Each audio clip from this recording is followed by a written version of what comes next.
Es esmu Vilnis Dzērve, ārsts, strādāju Latvijas Universitātes kardioloģijas un reģeneratīvās medicīnas institūtā par vadošo pētnieku. Latvijas ārstu biedrības valdes loceklis. Par asinsspiedienu.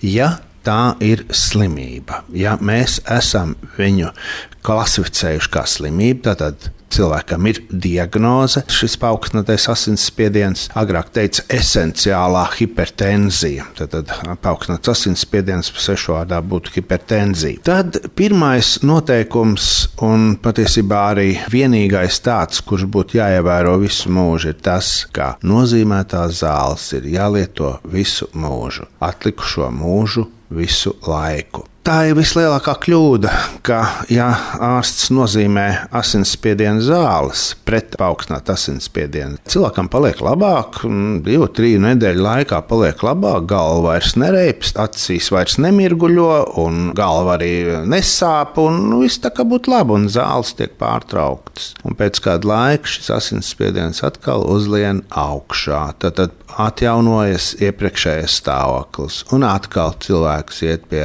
ārsta, vai arī neejot pie ārsta, sāk atkal lietot šīs zāles, un mēs iegūstam tādu, ka mēs sakam zāģi. Tādu, tā kā labi, tā kā slikti, tā kā labi, kā slikti, mēs, kā saka, kaitinam šo sirdi un asinsvadus, pilnīgi nevajadzīgi. Tātad asinsspiediena zāles ir jālieto.